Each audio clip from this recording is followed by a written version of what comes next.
भोंदू अशोक खरातचा आणखी एक काळा कारनामा उघडकीला आलाय। तुर्की मधाच्या नावाखाली खरात अनेकांची फसवणूक करायचा, शक्तिवर्धक मधाचा दावा करत त्यानं अनेक नागरिकांना गंडवलेलं आहे। 1 किलो मध तब्बल 9 लाख रुपयांना तो विकायचा आणि अशा पद्धतीनं त्यानं आपली माया संपत्ती जमा केलेली होती। लैंगिक अडचणी घेऊन जे येत होते त्याच्याकडे त्यांना हा मधाची विक्री करायचा। 1 किलो मध तब्बल 9 लाख रुपयांना विकायचा। एल्विश हनीची विक्री करताना ते तुर्कीच्या समुद्रामध्ये खोल गुहेत मिळतं असाही दावा खरात करत होता। त्यामुळे आता त्याचा हा एक नवा काळा कारनामा सुद्धा उघडकीला आलेला आहे। महागड्या दरानं तो मधाची विक्री करायचा आणि आलेली रक्कम त्याच्या ट्रस्टच्या नावे घेत ब्लॅक मनी व्हाईट केल्याचं तपासात समोर आलंय।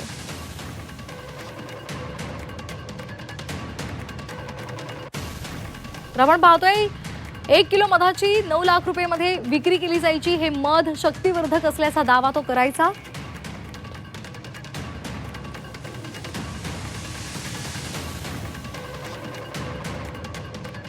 तर 1 किलो मधाची बाटली 9 लाख रुपयांना तो विकायचा। लैंगिक अडचणी घेऊन येणाऱ्यांना या मधाची विक्री तो करायचा। एल्विश हनीची विक्री करताना ते तुर्कीच्या समुद्रात खोल गुहेत मिळतं असा दावा सुद्धा त्याने केलेला आहे। बाजारामध्ये 100 किलोनं मिळणारं साधं चिंचोके लाखो रुपयांना तो विकायचा। एका चिंचोक्यासाठी तब्बल 1 लाख रुपये त्याने उकळलेले आहेत। दैवी शक्तीचं असल्याचं सांगत खरात अनेकांची फसवणूक करायचा। नकली नाग वाघाची कातडी दाखवत फसवणूक करायचा। आर्थिक भरभराटीसाठी वेगवेगळ्या पूजेच्या नावाखाली फसवणूक करायचा।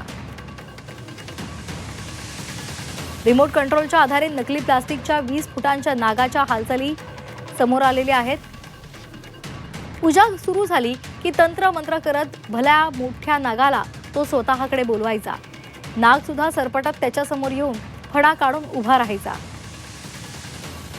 सापासोबत वाघाची कातडी सुद्धा समोर यायची। खरात सांगेल त्या पद्धतीनं नाग हालचाली करायचा। त्यानंतर खरातच्या आदेशावरून साप निघून जायचा। नागाला वश केल्याची भाविकांकडे बतावणी करायचा।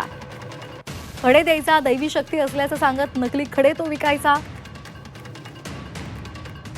बाजारातले 200 ते 250 रुपयांना मिळणारे खडे तो 2 ते 2.5 लाख रुपयांना विकायचा। भाविकांना सोन्याच्या नावाखाली बेंटेक्सचं सोनं विकायचा। खरात ओशनो जल बनवायचा। एका कप सिरपमध्ये पाणी टाकायचा। या पाण्यामध्ये कुटून व्हायग्रा टाकून ओशनो जल बनवायचा।